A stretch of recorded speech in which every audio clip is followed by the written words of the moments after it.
کہ ہم مسلمان ہیں، اور جو مسلمان ہے وہ اسی لیے مسلمان ہے کہ اسلام تسلیم سے، اور تسلیم کہتے ہیں مان لینا، یعنی ہم اللہ اور اس کے رسول کی ہر بات کو مانتے ہیں، کیوں؟ چنانکہ چونکہ کے چکر سے نکل کے، اس لیے ہم مسلمان ہیں۔ بالکل۔ عبادات کے حوالے سے جتنی بھی چیزیں ہیں وہ ساری کی ساری توقیفی ہیں، یعنی ہر عبادت کے حوالے سے جو اللہ اور رسول کا حکم ہے ہمیں اس کو سیم ڈس کرنا ہے، اپنی عقل کا وہاں پر ہم نے گھوڑا کھڑا نہیں کرنا ہے۔ یہ بنیادی رول ذہن میں رکھیں، یعنی یہ نہیں ہے کہ رات بندہ فٹ ہوتا ہے سویرے اٹھ کے 4 رکعتیں کیوں پڑھتا ہے، دن کو مصروفیات ہوتی ہیں 10 رکعتیں کیوں ہیں، عشاء کی جناب کیوں ہیں اور مغرب کی کیوں ہیں، یہ نہیں ہے۔ اللہ رسول نے جتنا کہا ہے ہم نے ویسے کرنا ہے۔ اللہ کے نبی نے رمضان کی عظمت کے حوالے سے نہیں، رمضان کے حوالے سے فرمایا کہ سومو لرؤیتہ وافطروا لرؤیتہ، یہ قانون مقرر کر دیا کہ رمضان کا جو روزہ ہے یہ جب تم رکھو تو چاند دیکھ کر، اور جب اس کو ختم کرو یعنی عید کرو تو چاند دیکھ کر۔ رؤیت کس کو کہتے ہیں؟ آنکھ سے دیکھنا، اور اس پر اللہ کے نبی نے گواہی طلب کی، یعنی گواہی آئیں کہ جی یا رسول اللہ میں نے دیکھا ہے چاند کو۔ اس کا مطلب ہے کہ یہاں رؤیت سے مراد رؤیت علمی نہیں، یہ رؤیت نظری ہے، آنکھوں سے دیکھنا ہے۔ اب اللہ کے نبی نے جب یہ بتا دیا کہ تم چاند دیکھ کر کرو، پھر ایک اور قانون بتایا کہ اگر اس 29ویں روزے کی رات کو مطلع ابر آلود ہو، چاند دیکھنے کے چانس نہ ہو، تو پھر 30 کی گنتی پوری کرو، یعنی پھر 30 عدد پورے کرو۔ ظاہر ہے اب چاند نظر آنے کے کوئی چانس نہیں تو مہینہ 30 کا ہوتا ہے، 30 سے زیادہ نہیں ہوتا۔ جب یہ اللہ کے نبی نے بتا دیا تو مسلمان کے لیے لازم ہو گیا کہ چاند دیکھ کے روزے شروع کرے اور چاند دیکھ کے روزے ختم کرے۔ اب آپ نے جو بات کہی ہے کہ بھائی آج کل ٹیکنالوجی آ گئی ہے، اس کے ذریعے سے ہمیں کیوں نہیں پتا، اور میں بڑا حیران ہوں، آپ ویب سائٹس پہ چلے جائیں تو اگلے 100 سال کے چاند کے بھی پورا ڈیٹا موجود ہے، اور علم التوقیت کے حوالے سے خود ہمارے لوگ سنے، بلکہ میرے سٹوڈنٹس نے اگلے 20 سال کا کیلنڈر پچھلے 15 دن ہوئے تیار کر کے سوشل میڈیا پہ ڈال دیے۔ ہمارے اس قمری جو ہم نے ترتیب دیا علم التوقیت کے حوالے سے، اس کے مطابق بھی اس مہینے کے روزے 29 ہیں، ممکن ہے کہ کتنے ہوں؟ 29 ہوں۔ اب یہ ہے ہمارا علم، ہمارا علم ہے۔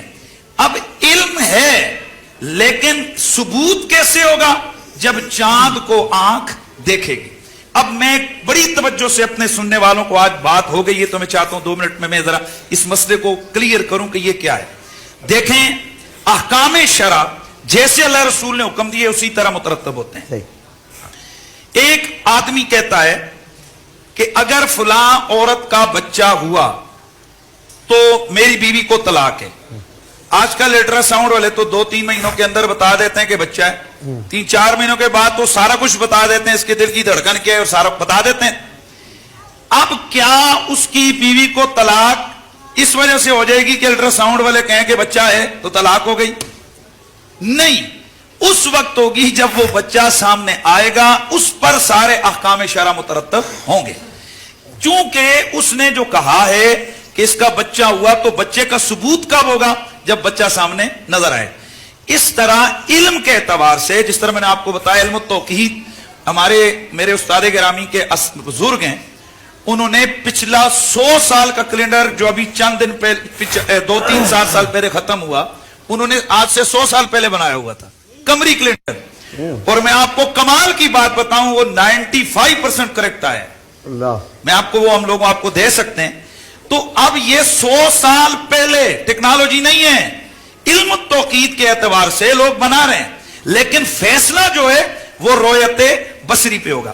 اب یہاں ایک بات میری توجہ سے سن لی جائے کہ یہ جو 29ویں روزے کے بعد جو چاند، یعنی اگلا چاند نیو مون کم شروع ہوتا ہے، نیا چاند تب ہوتا ہے جب یہ چاند دیکھا جانا ختم ہو جائے، بالکل نظر نہ آئے، تو اس کا مطلب ہے اب نیا چاند شروع ہو رہا ہے۔ نیا چاند شروع ہو کر جب 29ویں رات آئے گی تو اس کی مدت ہوتی ہے 18 سے 22 گھنٹے، 18 سے 22 گھنٹے۔ اب 18 سے 22 گھنٹے کا وہ چاند مطلع پر صرف اور صرف 20 منٹ تک رہ سکتا ہے، جس کی وجہ سے 29ویں کا چاند بڑی مشکل سے جو ہے نا وہ نظر آتا ہے، یعنی بہت مائنر سے چانس ہوتا ہے کہ وہ نظر آئے۔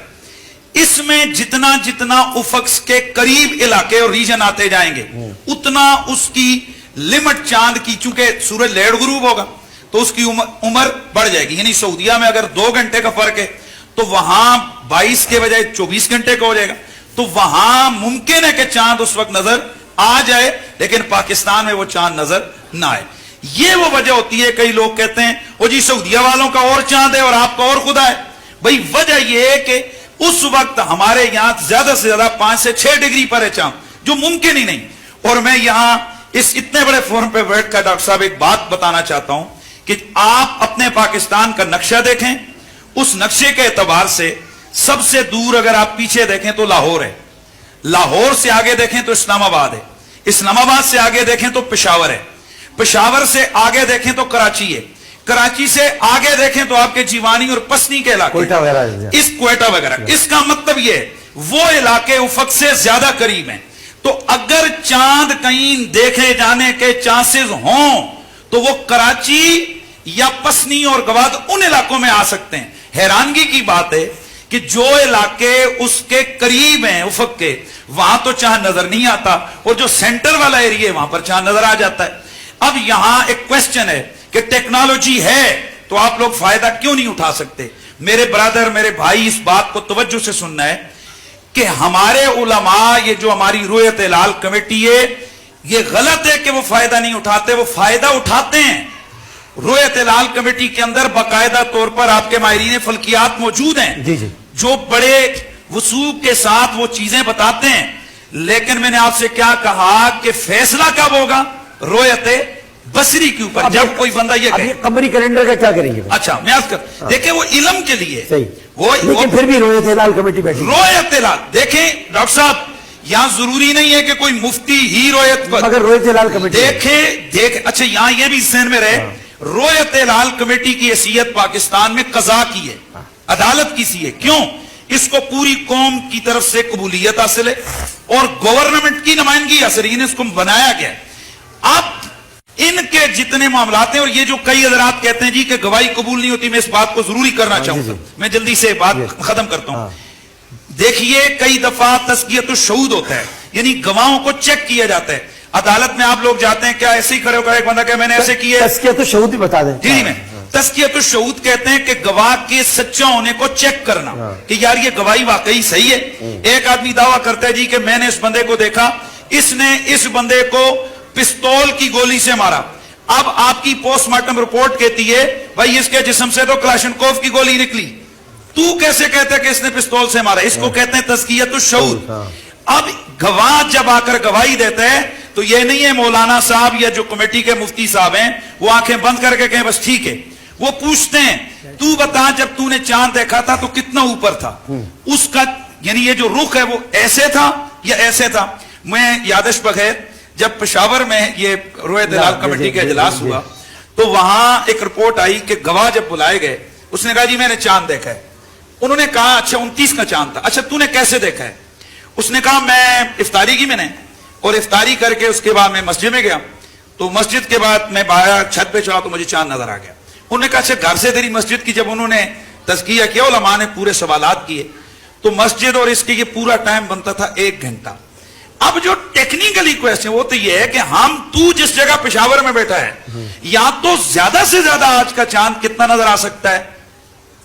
20 منٹ 22 منٹ، تو تیرے افطاری کرنے اور نماز پڑھنے اور اس کے بعد تو یہ جو ٹیکنالوجی ہے یہ تزکیۃ الشہود میں تو ہو سکتی ہے، لیکن اس سے رؤیت کا ہونا یا نہ ہونے کا اعلان نہیں کیا جا سکتا۔ یعنی آپ اگر کسی کو چیک کرنا چاہیں اس کی گواہی کے حوالے سے، اس کو تو آپ ٹیکنالوجی جس طرح ہمارے ڈی این اے ٹیسٹ ہے یا باقی چیزیں ہوتی ہیں، لیکن بالآخر فیصلہ جو ہے وہ رؤیت کا ہوگا، دیکھے جانے کو ہوگا۔ اور یہ بھی ڈاکٹر صاحب یہ پوری قوم ذہن میں رکھے۔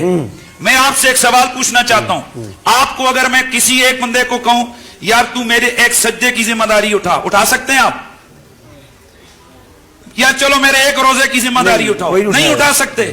خدا کے بندو ذرا غور کرو، او بھائی کروڑوں مسلمانوں کے روزے ہیں، کروڑوں یہ آپ کا چائے کا کپ پکڑنے کی ذمہ داری نہیں اٹھائیں گے آپ روزے کی؟ کروڑوں مسلمانوں کے روزے ہیں. تو جب کروڑوں مسلمانوں کا روزہ ہے، ایک مفتی سستی کر کے ایویں ہی کر کے وہ کس طرح کروڑوں مسلمانوں کے روزے اپنے گلے پر ڈال سکتا ہے؟ صحیح. اس لیے یقین رکھیں کہ تمام مسالک کے علماء رویت ہلال کمیٹی کے اندر بیٹھے ہوئے ہیں، اور جب یہ سبجیکٹ علماء کا ہے تو دین کا مسئلہ لوگ علماء سے پوچھتے ہیں. اور میری ایک بات اور سنیں، آپ جو روزہ کھولتے ہیں نا، آپ بہت بھی کچھ ہو لیکن مولوی کی اذان پہ ہی روزہ کھولتے ہیں. جی بس